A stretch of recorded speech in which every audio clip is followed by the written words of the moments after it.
In today's video, I'm going to teach you how to find WhatsApp backup on Google Drive. If you use WhatsApp on Android, your chats and media can be backed up to Google Drive. Finding that backup is quick once you know where to look, and today I'll walk you through it step by step with a few clear pointers so you know exactly what you're seeing. First, click Google Apps. This is the small grid of 9 dots you'll find at the top right of most Google pages, like the Google homepage or Gmail. It opens a panel with all your Google services. A quick tip: make sure you're signed in to the same Google account you use on your phone for WhatsApp backups, otherwise you won't see the right data. Next, click Drive. In the Google Apps panel, choose the Drive icon to open Google Drive. This will take you to your files and folders. Don't worry if you don't see anything labeled WhatsApp yet. Backups are stored in a protected area that doesn't show up alongside regular files. Now click Storage. On the left side of Drive, you'll find a storage option.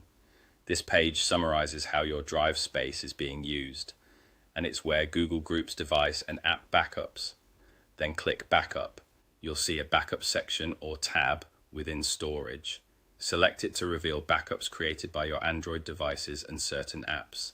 This is the view designed specifically for things like phone system backups and WhatsApp data, rather than the usual file list.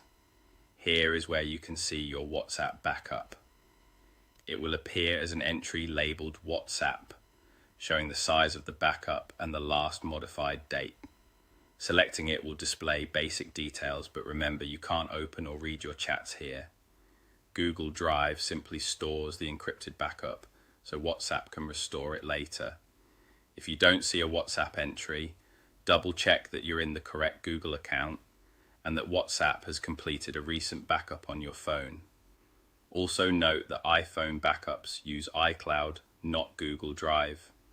If you're managing space, you can remove an old backup from this page, but think carefully before deleting it, because you won't be able to restore your chats without a valid backup. And that's it. By clicking Google Apps, Drive, Storage, and then Backup, you can quickly locate your WhatsApp backup on Google Drive whenever you need to confirm it's there.